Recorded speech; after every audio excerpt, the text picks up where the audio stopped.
Hold on. That's not the intro I want to play for you guys.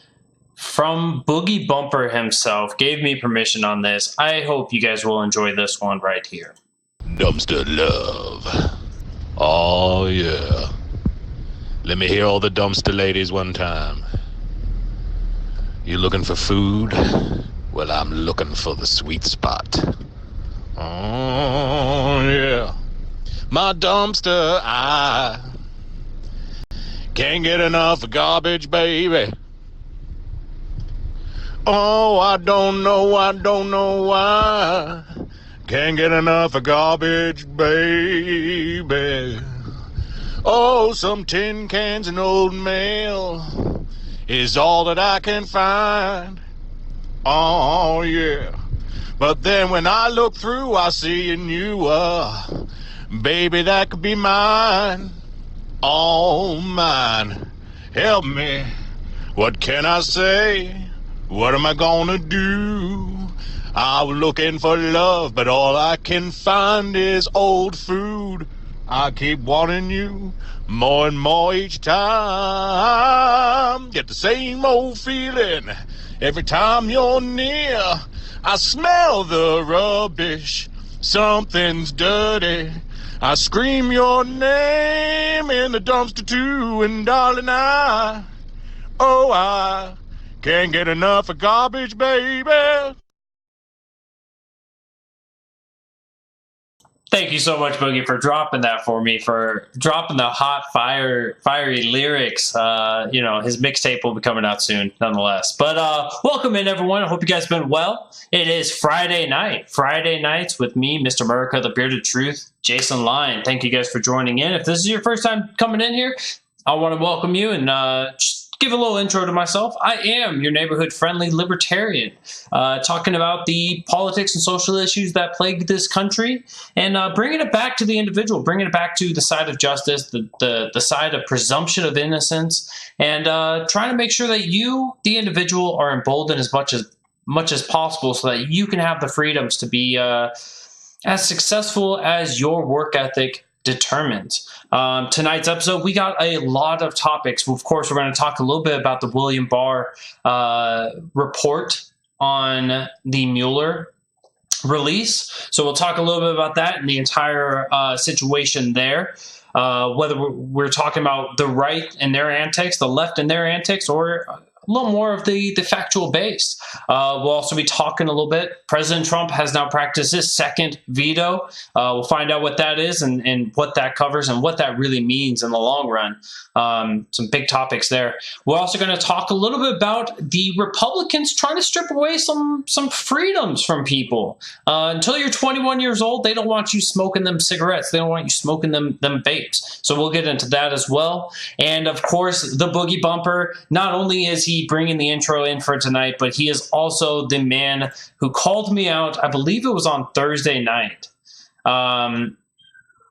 He called me out on Thursday night to maybe Wednesday night for having a dirty beard. So, the beard had to be clean coming in here, freshly washed, get those germs out of there. And so we got to talk about the report. I'm sure many of you have seen, because this became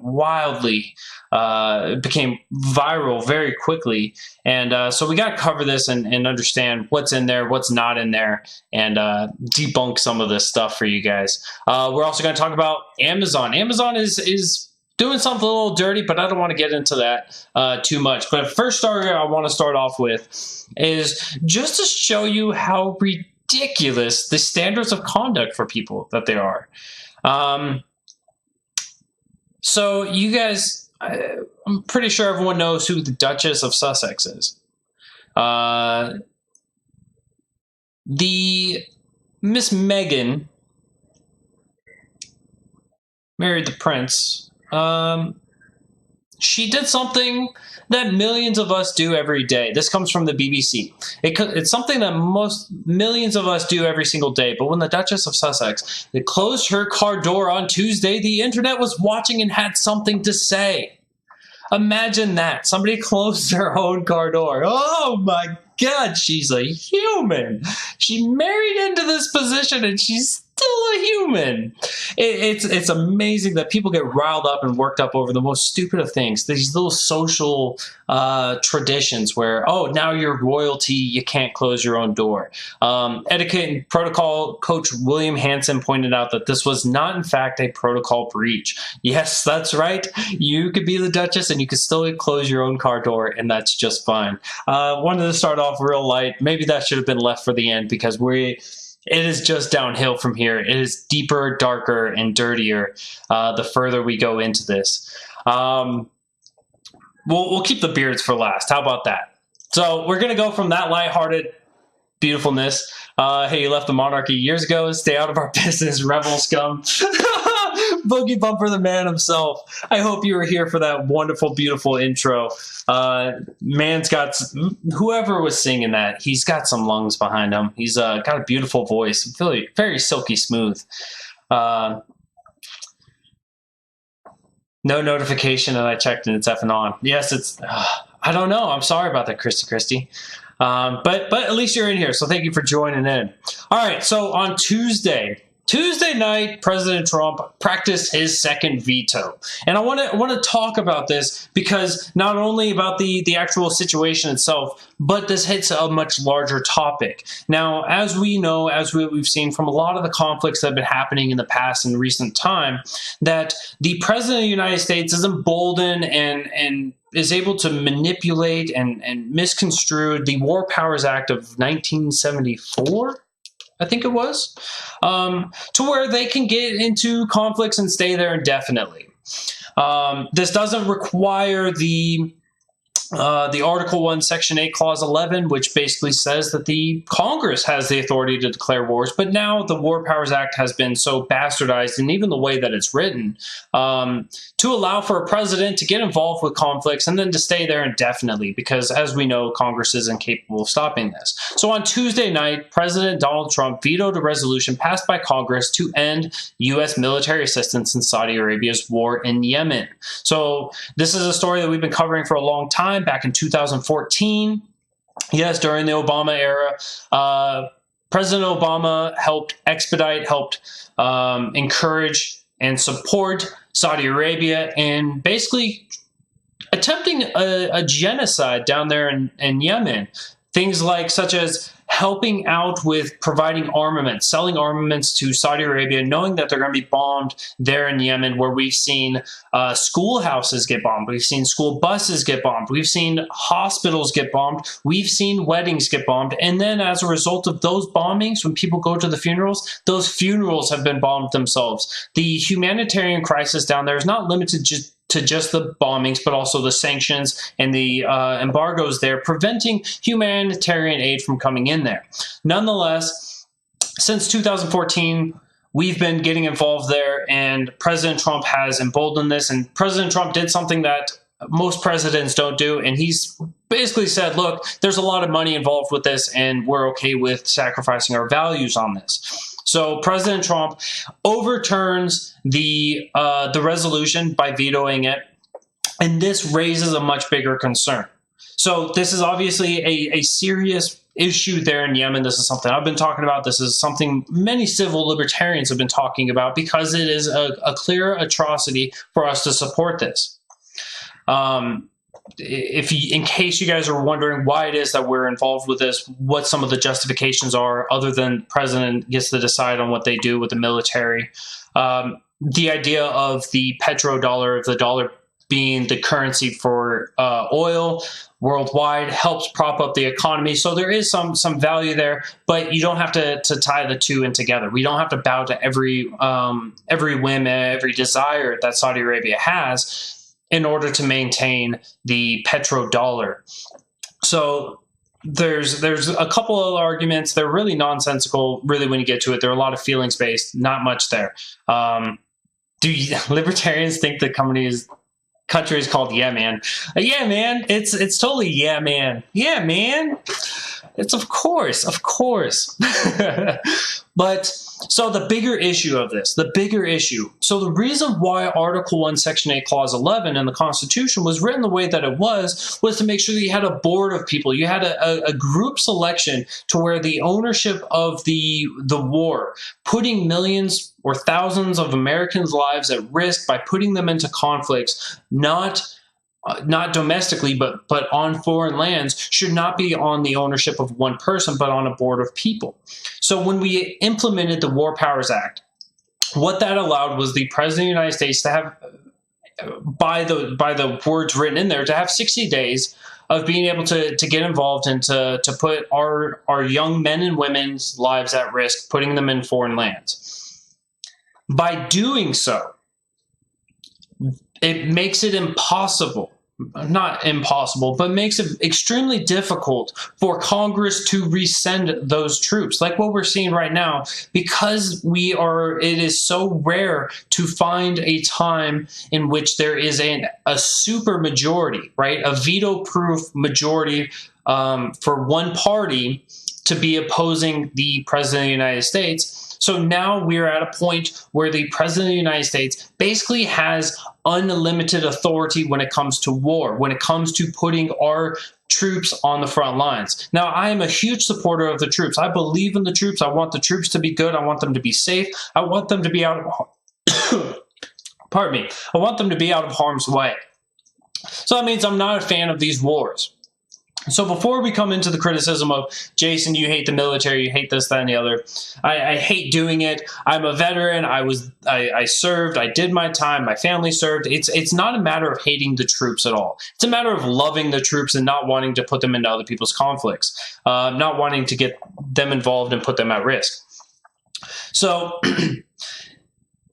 I hope that you guys can look at this situation and know that President Trump vetoing what a majority of both the House and the Senate, so both a Democratic-led and a Republican-led entities right now, that it might not be a good thing just to go, nah, I can disregard that. Yes, he's within his enumerated powers to veto bills. Yes, absolutely. But the idea behind this is grotesque. It's a huge issue, and this just shows the authority and the power of the president that has been ceded to them by Congress's inability to be effective, be efficient, or to be even philosophically sound on any grounding.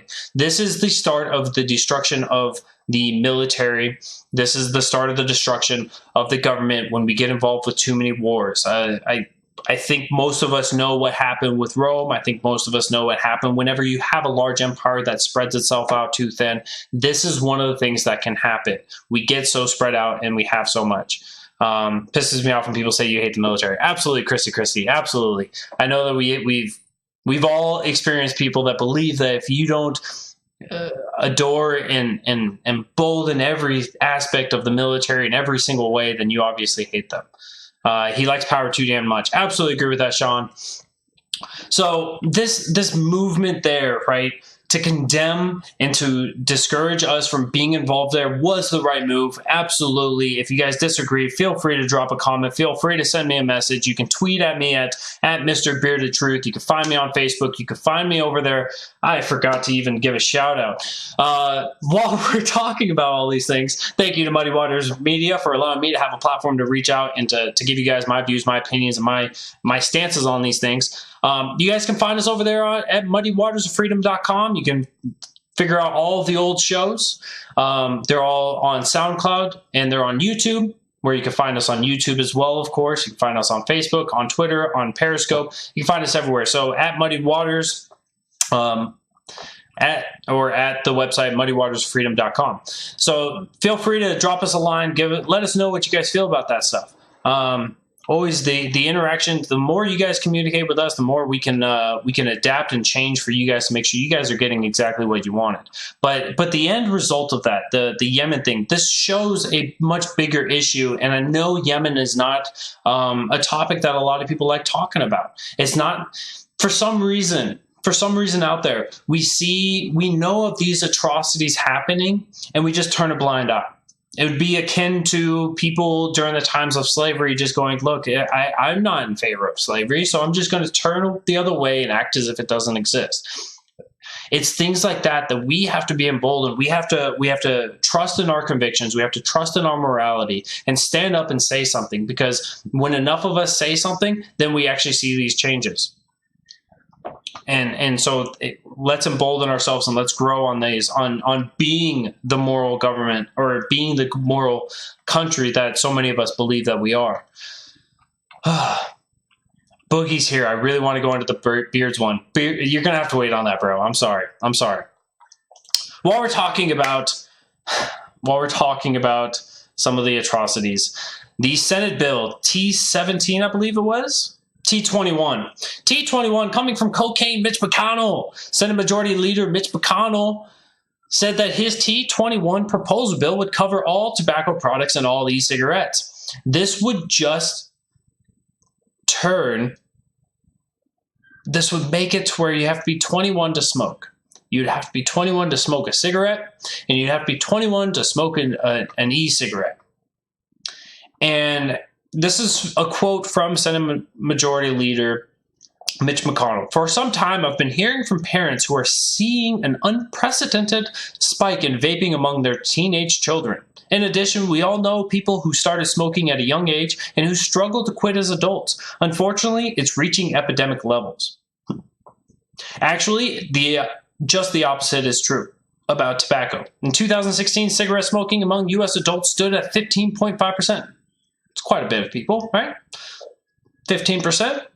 Well, that's down from 20.9% a decade or so earlier, and around 42% in the 1960s. So epidemic for cocaine Mitch is a pretty large drop in 50 years.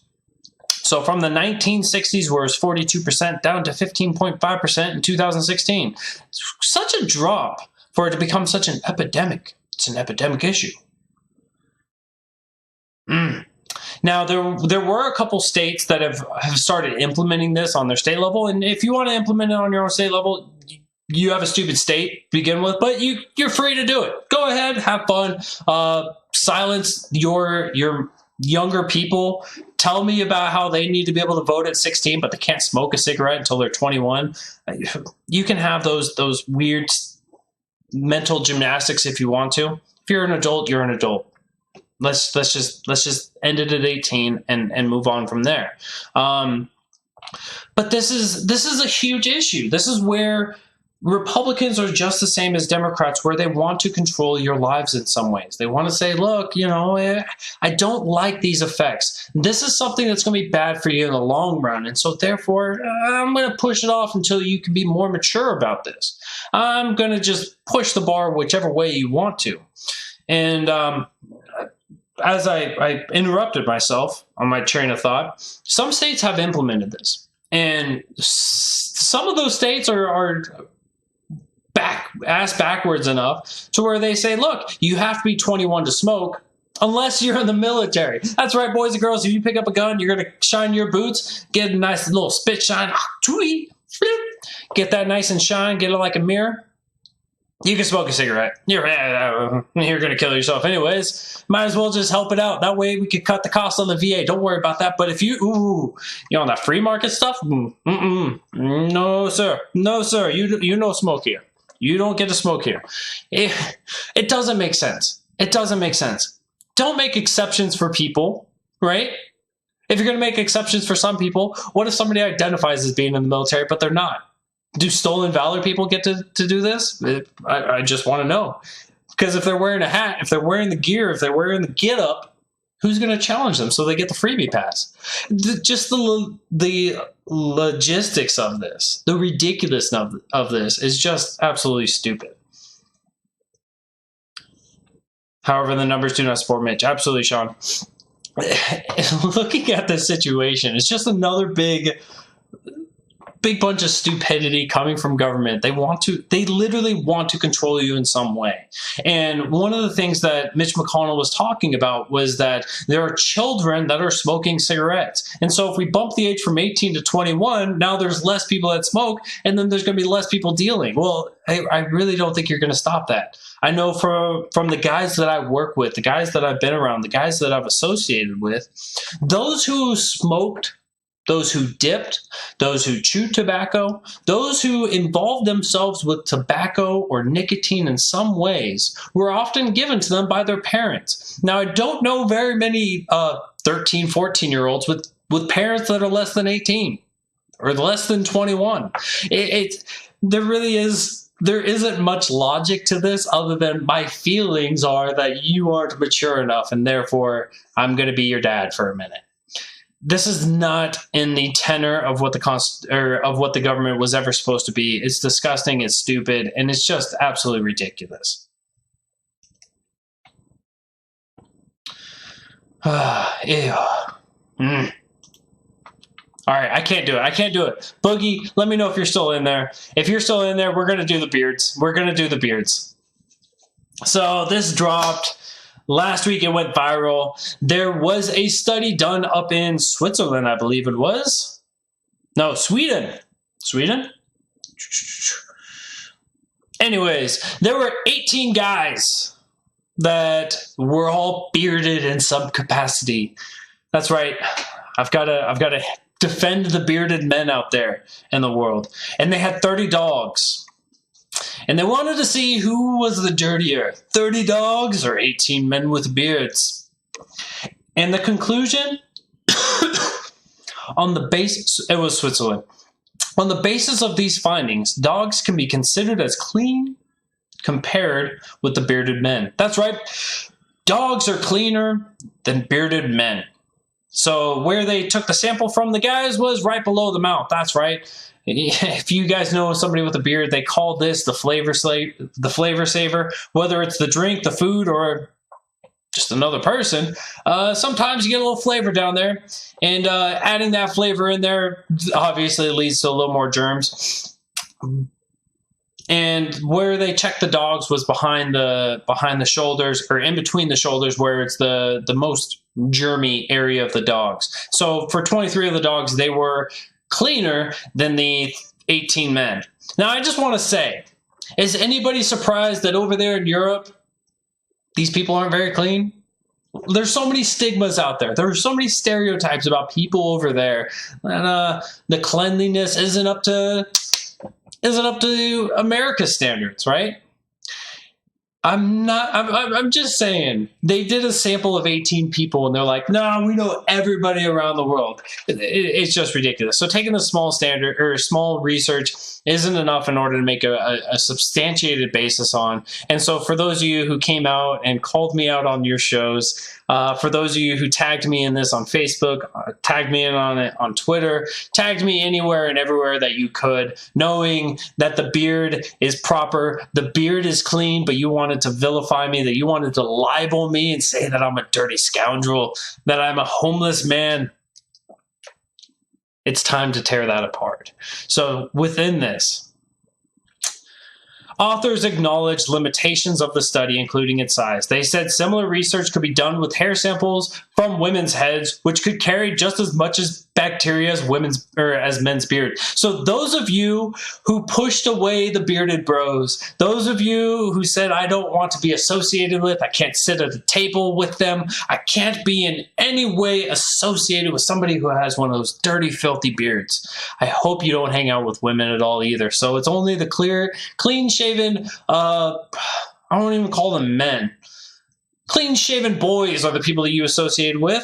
So therefore, I think on those grounds alone, if you're going to disassociate yourself with the beards because they're dirty, you have to disassociate yourself with the women, and all you're left with the prepubescent boys. Now, I'm not saying anything about you, but I'll let people make up their own minds about you. So all with love, all with kind, and all with satire, of course, but nonetheless, it's there.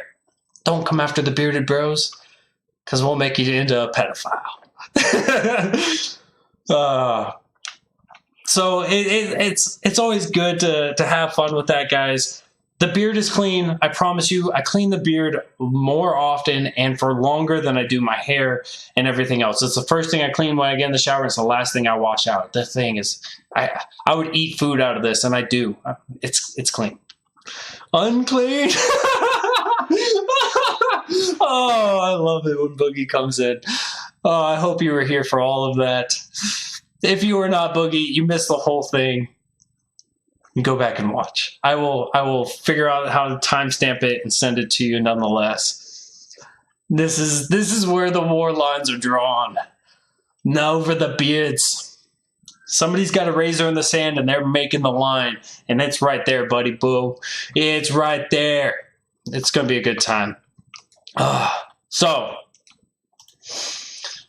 let's get through this Amazon thing real quick, and then we will get into the William Barr, because I know that's what you guys were wanting to hear, because you guys have not heard enough of William Barr and that report and the media and all these pundits and everybody talking about just what's in there, what's not in there. We're going to get through that as well, because I know you guys want to get it from the beard. This article is coming from Daily Wire. This is Amazon employees thousands of people just to listen in on your Alexa device. In a shocking report issued Thursday, though perhaps not so shocking to privacy expert, Bloomberg announced that Amazon.com Incorporated employs thousands of people around the world to improve the Alexa digital assistant powering its line of Echo speakers.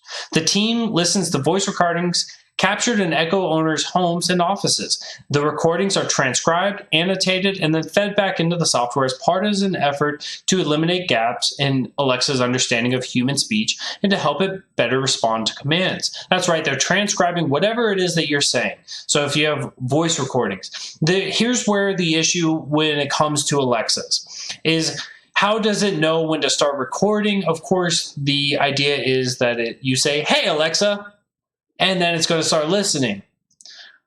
The question is how does it know to listen for when you say, "Hey, Alexa"? It has to always listen to you in order to listen for, "Hey, Alexa," and then to start listening. Now, if they want to say that this is only the time in which they start recording is after you say, "Hey, Alexa," that may be what they're saying right now. That may be true for right now, but the idea that this may remain in the same way ignores the idea of technocracy, which is something that I think is growing, not just here in America, not just in Europe, but really globally. I've heard enough of William Barr. I agree with you, Sean, but you're gonna have to put through it one more time. So Amazon doesn't explicitly tell people that they're being listened to when they're communicating with Alexa, or worse, when they're not. Instead, the marketing materials say that Alexa lives in the cloud and is always getting smarter.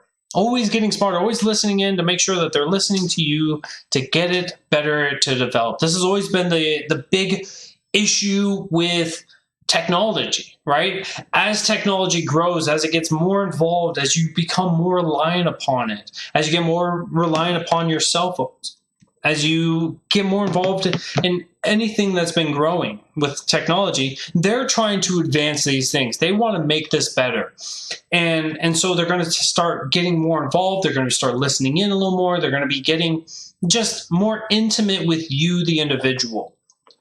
And that's fine and dandy if they're a good company, if they're good persons, but the problem is that there's a lot of bad things that can come of this. So you really are playing with the risk and reward on these things. Do you want to be up to date and you want to get the brand new phone? You want to be hip, you want to be cool, you want to, be savvy and all that? Or do you want to live more of the rural life like what some of my friends in Alaska live, where they're off the grid, they don't have cell phones. If they have a cell phone, it's a flip phone. What level of risk are you willing to take? And so that's something that we have to understand on our own. Now, taking that topic We also understand that Amazon, Facebook, all these big tech companies are also of the ilk that are pushing for more security, that are pushing for more protection. There's reports already been made that Alexa has called the police whenever there's been violence being committed or being heard. I believe there's even one story where somebody was not being violent or violated against their consent, but it just happened to be some rough fun, if you will. But the police were called. And so you lose that privacy of your own life. Could you imagine getting it on and having a good time with your partner and everything's good, there's so much consent, and it's all being broken up just before you come to fruition? You got a banging on the door and the door gets knocked down and suddenly you're standing there with an audience of police officers. Hopefully you didn't like your family dog too much, but these are the things that you have to understand if you are going to be one of those people who has an Alexa device, that has a home device that's listening to you to make your life in some way easier. Understand the risks, because there is no reward without some risk. You can be hip and have a lot of risks, or you could be living in the Stone Age, living in the Amish life, and live with a lot less risk, but still be held accountable for if you break laws from others, as we've covered in the past. Alexa's a prude. Yes. Beards, according to the doctors, dermatologists need to shave once a year to have hygienic beards. That being said, is not a legitimate study at all. Okay, yeah, I agree with that. All right. Now we get to the William Barr. So those of you who hate William Barr and that whole debacle and everything that's been going on there, feel free to tune in, stay in here. If this is what you came for, feel free to give a like, give a share, put this out there, get more people in here, because we're going to hit this. We're going to hit this hard, because there's been a lot of malfeasance with this. Malfeasance on both sides of the aisle. Both sides of the aisle. And that is what we come to destroy. So let's start with this. On Thursday, because you always want to drop these as close to the weekend as possible to get the media riled up and spun up and everyone to go as loud as possible, just have a screaming match from both sides. We had the report dropped. So this was a 430 some odd page report coming from the man William Barr. So this is the report on investigation into the Russian interference in the 2016 presidential election. This was a two-part volume. This was written by Special Counsel Robert Mueller. So what had occurred here was that Robert Mueller drops the report, gives it to William Barr, and William Barr works with the Mueller team in order to release as much of the information as possible and only redact the things that are required. So things like harm to an ongoing matter, personal privacy, those were two of the big ones that were constantly being redacted for. And every time that there was a redaction throughout this form, it said what it was. Is it a harm to an ongoing matter? Is it a privacy thing? And it was very explicit as to why it was. Here, I'll even give you guys a quick click. Look at this. If you guys look right here, harm to an ongoing matter. Anytime that this was being redacted, they would tell you exactly why it was. All right. If we look up here at the index, right? Personal privacy, harm to an ongoing matter. So they were very clear on what it was that was causing them to redact this stuff. So what we've seen from Adam Schiff, what we've seen from a lot of Democrats, many of the ones running for presidency, even, you know, those who threatened to nuke the country for not giving up their guns, swallow. They're like, we don't know why this stuff was redacted, and we need to know. We need to subpoena Mueller. We need to subpoena Barr, and this must be accounted for. What kind of, do they really think that they can hide that much information from the American people? They tell you. They literally tell you in this. So there's been malfeasance on that. when it comes to the actual report, when it comes to what this was, there are people saying that the Trump administration was not exonerated of collusion, was not exonerated on collusion.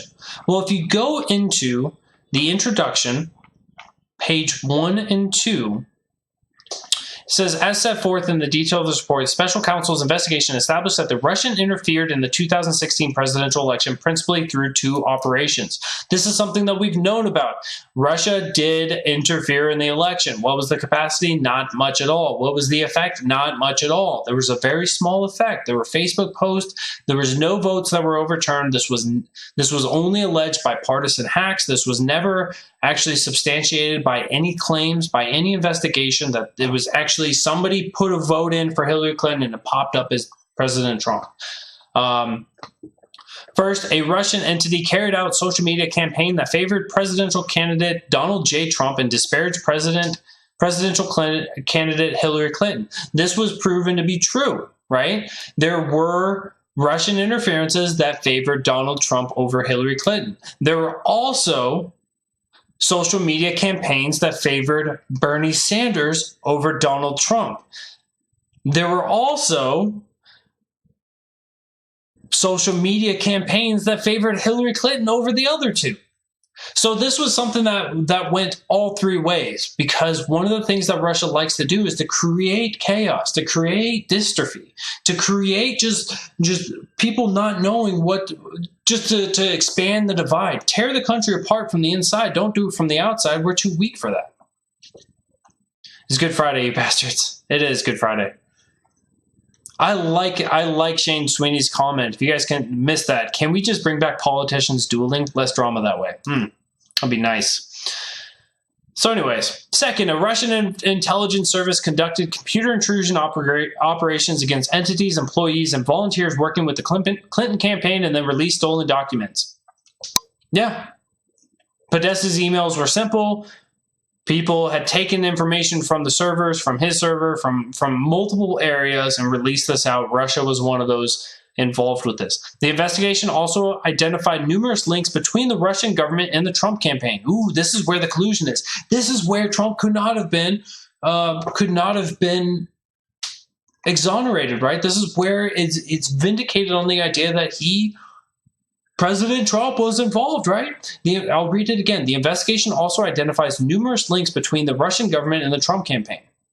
Although, it continues, although the investigation established that the Russian government perceived it would benefit from a Trump presidency and worked to secure the outcome, and the campaign expected it would benefit electorally from information stolen from the released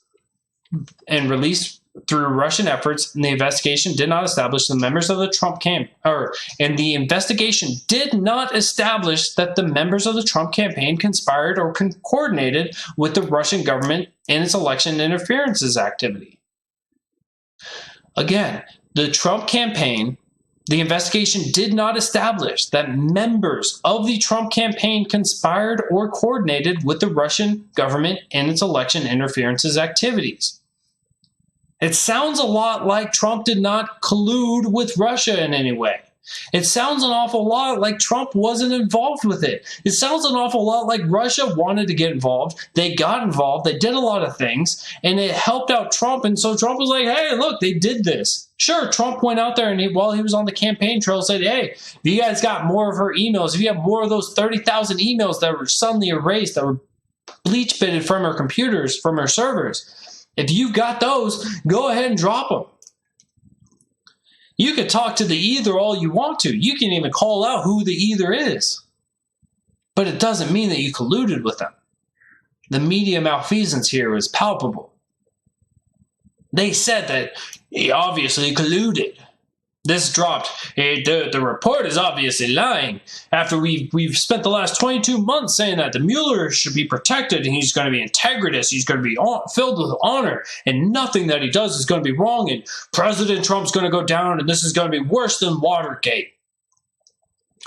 Now that it's been dropped, now that it's Mueller's report himself only being redacted by William Barr and the Mueller team, suddenly it's unacceptable and is intolerable to be accepted.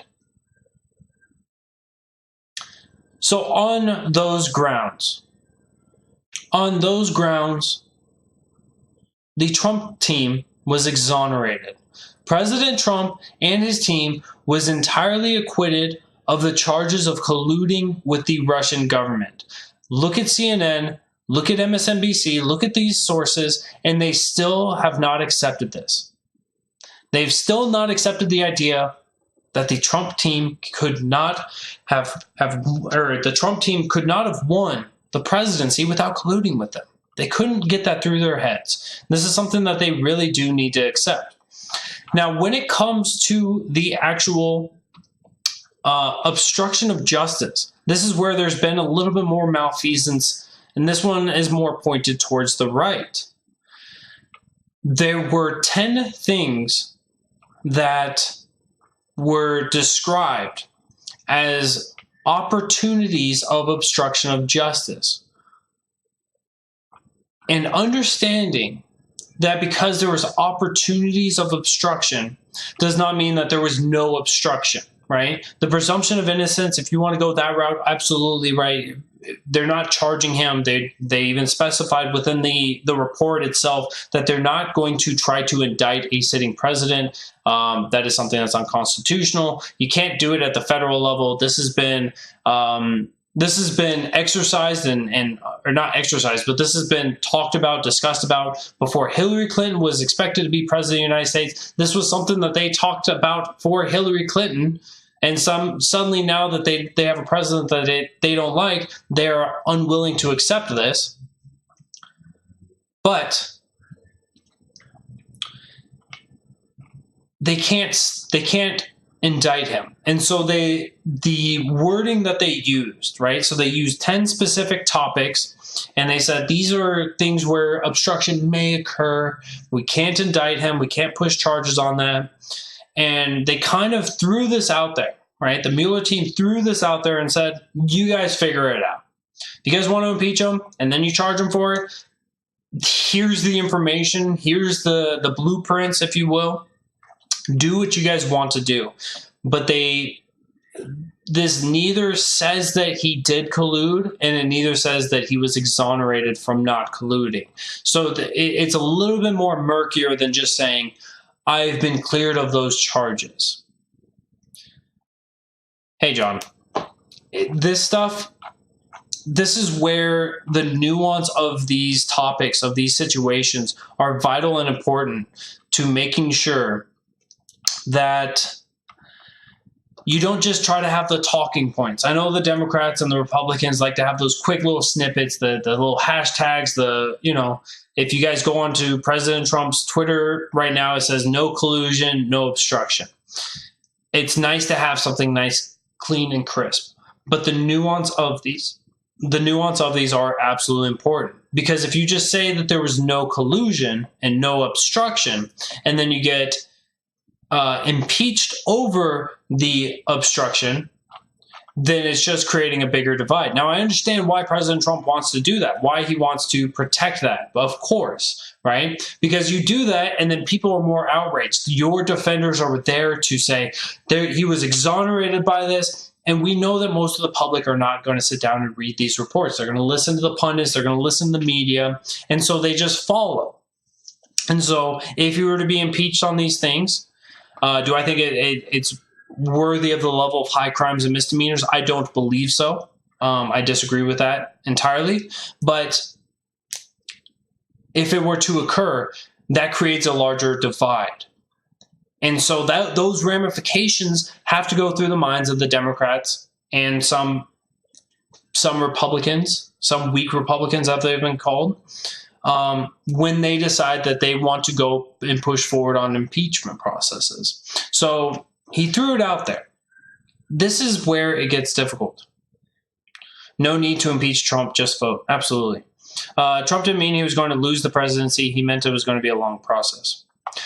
So Harrison was going to go to the next part that I was going to bring up. So in this report, a lot of people were we're taken aback, that we're shocked that President Trump acted differently in a private setting.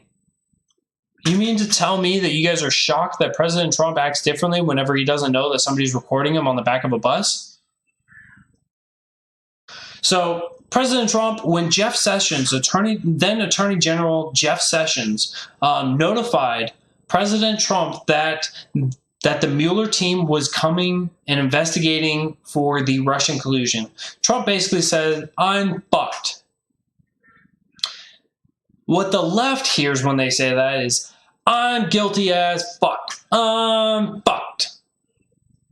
What the right hears is, it's a little closer to the truth, in my belief, is that I'm about to be going through a long-ass investigation. During this time, I'm going to be torn apart. The media is going to only focus on that. Any of the good that I do goes unheard. This is going to make it incredibly difficult for a second time in office. And potentially, because of the ways of the past, of how investigations go, of how you had Bill Clinton being impeached for lying under oath, for the ways that many things go about, that this could be the end of the presidency, not because of actual substance, not because of actual wrongdoing, but because of linguistics, because of you said it one way one time and you said it another way another time, and what you meant was something synonymous and what they heard was something different.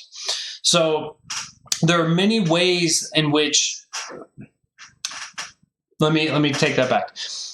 If we look in the past, if we look at when President Trump, when the media was in a big hubbub, President Trump, will you sit down under oath and talk to Mueller?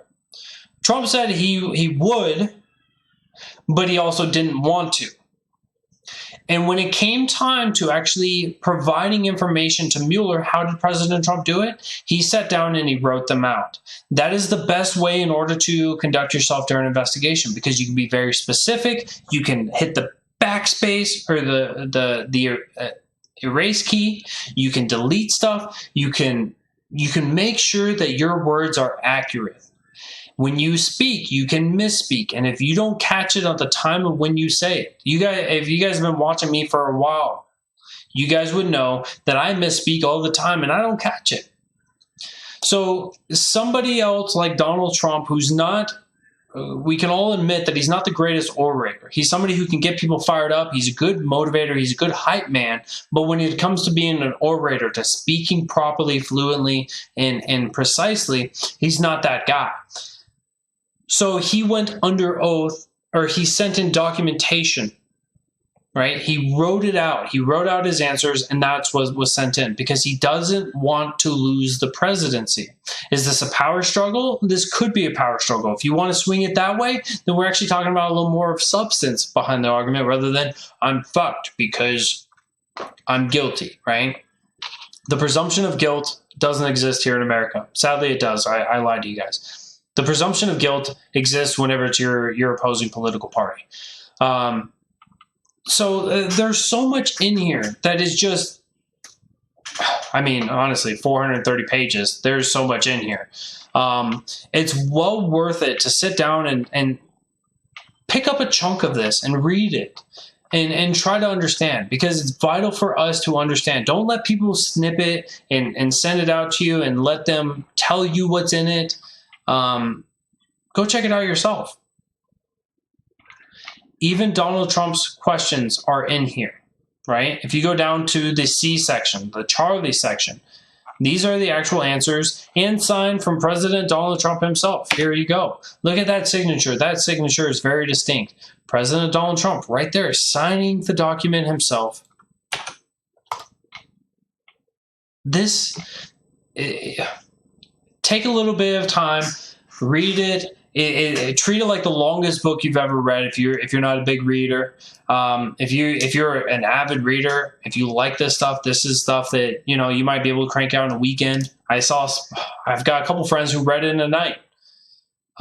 Take some time, check it out, see what's in here, see if your bias is going to blind you, or see if you're willing to be objective on this stuff. It's a good personnel test. I'm going to open up the phone lines for you guys. If you guys got comments about this stuff, feel free. Feel free to call in, whether it's about Yemen, whether it's about the William Barr situation, whatever it is that you guys have on your mind right now, feel free to call in. The phone number is 802-671-5328. The weak Republicans can just go to the Democrat side. I already consider them close to the same. Yeah, there used to be a thing called a liberal Republican, and there used to be a thing called a conservative Democrat. That is no longer.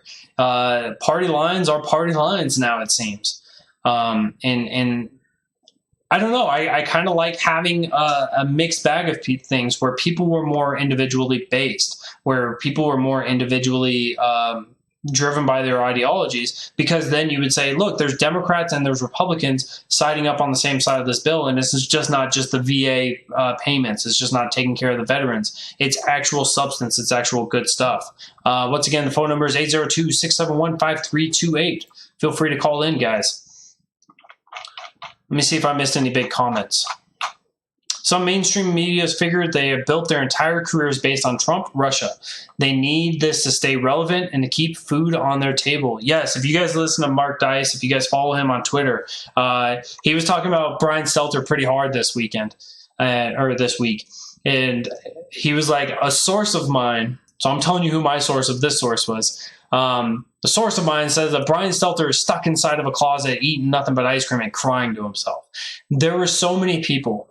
If we remember when the Mueller report, when William Barr came out and said that there was no collusion originally, and if you guys remember Rachel Maddow from MSNBC, her entire 2 years, really since early 2016, has been built up on this collusion story. And her entire 3 years, millions of dollars, I tell you, millions, stacks of millions of dollars have been wasted on her programming, wasted into her bank account, because it all came apart. All came apart. No, it's not gang colors. Yes, gang colors. That's beautiful. That is a great analogy. That's just gangs.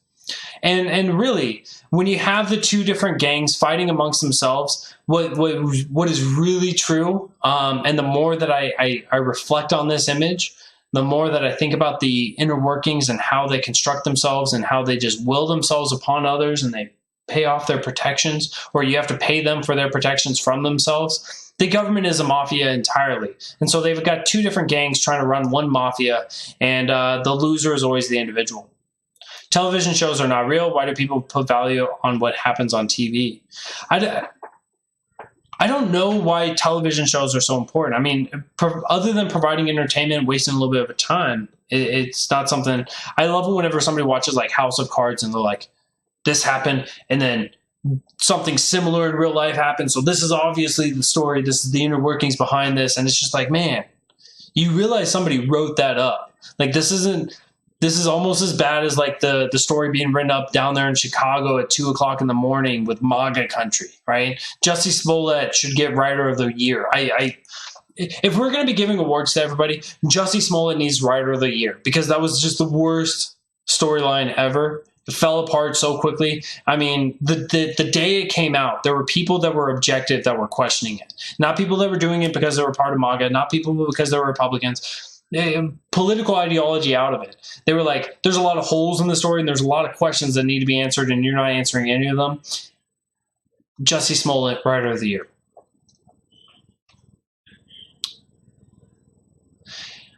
If it's in mainstream media or TV, it's already happened years ago. Maybe. I mean, some of it never happened at all. And that's certainly the problem when it comes to this Trump-Russia collusion stuff. Let me see here. I had a tweet, and I'm really upset. I'm not sure if I missed the mark with it or if people just don't care that much about the Constitution. Either way, I'm brokenhearted about this. So I had a tweet earlier, and I want you guys to check it out if you guys get this one. If the Democrats keep it up, the way that they are right now, they're finally going to get President Trump out of office via the 22nd Amendment. Hopefully that's not falling on deaf ears. I love you guys if you guys got it. If you guys didn't get it, Shane Sweeney. If you guys didn't get it, then feel free to open up your Constitution, find out that the 22nd Amendment is the 8 years in which a president is allowed to be president of being elected. There's no collusion, absolutely. Let me see if I'm missing any other stories before we wrap this show up. Whether the Constitution be one thing or another, this much is clear, that it is either allowed for the government that we have or is unable to prevent it. In either case, it is unfit to exist. Did I get it? Did I get it, Shane? I think I got it. I think I got it for you, bro. But yeah, so if you guys want to call in, feel free to call in. I'm about to wrap this show up. Other than that, New York City shrinking by 108 people per day, but New York State entirely is by 133. Just shows you how much the inner city living is not good for the people. Not good for the people. We need to close the border now because the wall in Calexico and the new wall isn't stopping them. That was something else I wanted to talk about. Yes, thank you for bringing that up, Maga Man. Thank you for bringing that up. So, yes, I think that we did talk about this a little bit on Monday, but I want to get a little bit further into it. The whole entire border situation, it's amazing. So what we've seen from Democrats, what we saw from Bernie Sanders on this topic, and if you guys missed the whole situation, basically, President Trump being hard on the border, being hard on asylum seekers and anyone else in order to make sure that they're being properly vetted, has been trying to hold people for a long periods of time. The courts have ruled that you can only maintain asylum seekers for 20 days. After 20 days, they must be released. And another court has prevented us from being able to send those asylum seekers over to Mexico to hold them over there. That way they're not susceptible to the American law. And so we can get around that, so we can properly vet them and make sure that they're protected and provided for before they come over into this country. Since that was blocked, President Trump and somebody on his team, arguably, has come up with the idea that one day you'll be an anarchist. I'll talk to you later, man. That instead of just releasing them out into the public, just wherever they are, that we release them into the sanctuary cities, the sanctuary states, California. This caused an outrage, of course, because the Democrats who are living in these sanctuary cities that have implemented them as safety zones for illegal immigrants, they wanted to virtue signal to make the Republicans look bad. But as soon as it came up that, hey, you guys are going to be living off, or you guys are going to have to take the burden of this, they became outraged. And even Cher, one of the big social justice warriors of 2018 and 2019, comes out and was like, we have enough homeless people in our area. We don't need to bring in more people. What we need to do is be able to take care of our own before we start accepting others. This is the right-wing talking point since 2015, since 2016, since a long-ass time. That we got to take care of our own before we start taking care of other people. That we start taking care of people from other countries. Did somebody red pill her? Did somebody put something in her drink? Because I want to know. Now, Cher comes that way with this. And here's where Grandpa Bernie Sanders, lunatic Bernie Sanders, a walker with only 3 balls, and he's missing 1 ball on there, and does his hair each morning with the static of a balloon. Bernie Sanders comes along and he says, no, what we need is more room to hold these asylum seekers. We just need to have more areas where we can protect them, where we can provide for them. Did you miss the whole 20 days thing there, Bernie? Did you miss that part of this whole equation where you don't get to hold them in there, you don't get to incarcerate them, you don't get to detain them for longer than 20 days? It doesn't matter how much room that you have. What you're saying is that you're going to accept them and to allow them into the country in any way after those 20 days. It doesn't matter how much room you are, so you're just there to squander more money. Sounds short-sighted and stupid to me. Sounds like government, but nonetheless. So we continue on where President Trump is going to dump these people off into those cities. The cities, the constituents there are outraged, and rightfully so. To have somebody politicize this in that way, to actually to target certain cities, certain areas, we can all agree that that's probably bad. We are punishing individuals who did not make this decision because of the decisions made by others, right? They have no control over the legislature. They have no control over the mafia over them. They have control over their own lives. They may be in favor of it. They may be against it, but we are punishing them regardless. This is the same thing as the eminent domain along the border. Whether you agree or disagree, your land would be taken from you in some form of money would be given back to you, whether it's of value or not. So there's atrocities there, of course. And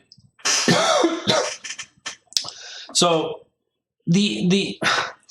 it's amazing to watch these Democrats really just go, he's just playing politics. It's like, why do you have sanctuary cities?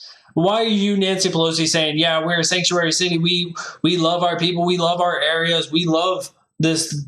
We love immigrants.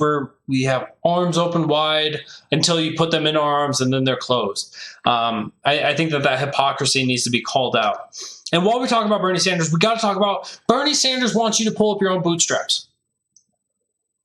Yes, Bernie Sanders, big old socialist. Thanks, Mike.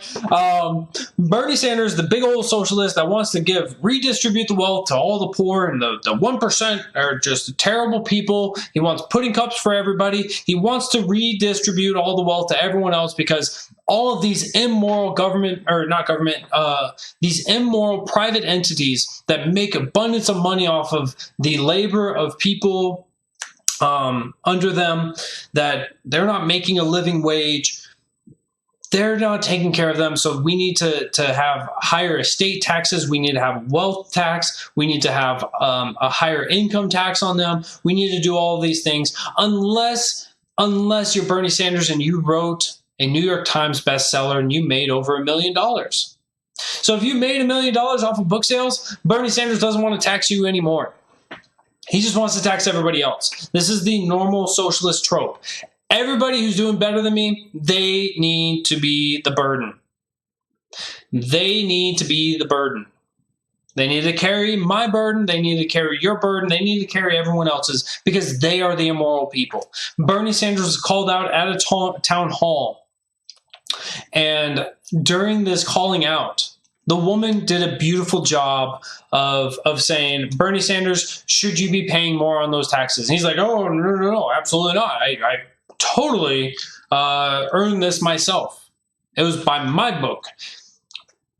What he's missing from this was that Bernie Sanders himself had to rely on the cheap labor of others through Amazon, who he's railing against right now, through multiple different platforms in which he distributed his book, where these people are not making the quote-unquote livable wage that he's declared.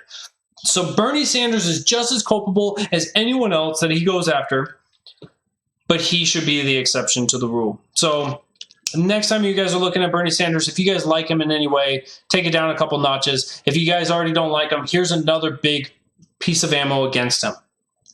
He also, when talking about the healthcare, the Medicare for all, somebody had asked, hey, why is the money going to be spent more if it's going to be, if you say it's going to be free? And he says, well, it's going to be free at the time of which you use it. It's going to be free at the time which you use it. It's not going to be free because somebody has to pay for it. Bernie Sanders doesn't understand economics. And it's amazing how many people push his trope, push his ideas, and think that this is going to be beneficial or helpful in any way. Bernie Sanders endorses something that's economics. I guarantee you flip it the other way and it's going to be better. I've never seen him, and I've agreed with him on many things. He is against the war in Yemen. I agree with him. That is not an economic thing. That is a moral thing. Yes, absolutely, let's get out of Yemen. But when it comes to economics, he knows less than the shoes he's wearing. The shoes are worth more. I promise you. He's just as good at economics as AOC is at drinking wine and eating candy in a proper and mature way, right? She's not.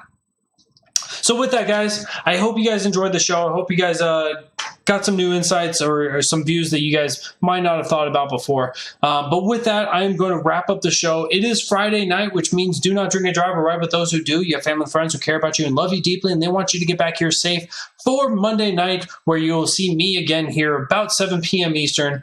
I want to say thank you all for coming out, enjoying your Friday night with me. And I look forward to hearing about your guys' weekends on Monday night's show. And with that, I will bid you all adieu.